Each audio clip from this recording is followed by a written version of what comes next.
Hi, I'm Akansha. Hard-coded API keys are a legacy liability. If your source code leaks, your project's compromised. Today, we're ditching hard-coded API keys for centralized tool governance. Let's first look at why this actually matters. In the old secrets and source world, your API keys were basically plain text in your code. We'll see an example of this in our source code in a second. This means that you're always one accidental git push away from a security breach. But with identity and registry, there's no string to steal. Your code doesn't have the password because it is the authorized identity. Then there's the maintenance aspect. We've all had an app break because of an expired API key. In the new way, rotation is automatic. The registry and Google Cloud handle the token refreshes in the background while you work. And finally, think about admin control. If a developer leaves the team or a project ends, you don't have to go around changing every API key and redeploying all of your apps. The admin would just update the IAM policy in the registry and access is revoked instantly without touching a single line of your source code.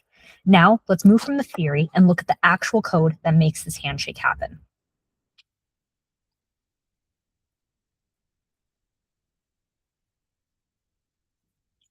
Let's first begin by looking at our requirements file. In this file, we ensure that the environment has the necessary libraries for the Google Cloud handshake to happen. Now, let's look at our setup file. In this file, this is where the admin/infrastructure script lives. It handles the governance by setting up the identity, permissions, and demo data.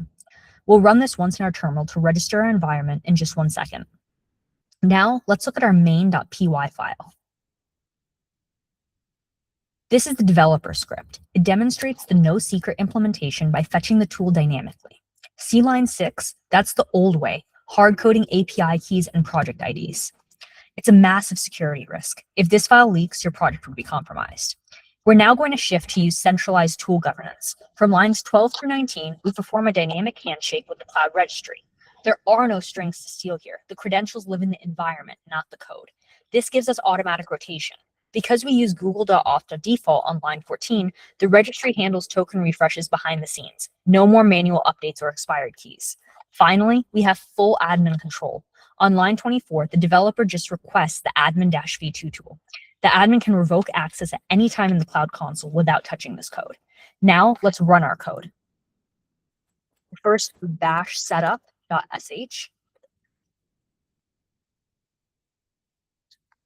Present here. We are first going to run bash setup.sh. And we see that we have set up our registry data and we've authorized our environment registry. And now we're going to run python main.py. And this allows us to pull our tool context from Cloud Registry. And we have loaded the admin-v2 tool as well for our given project ID. And we verified that our registry is active. All of this results in a successful connection, access granted, and the fact that we pulled live data with 0 hard-coded secrets. This is how you scale securely.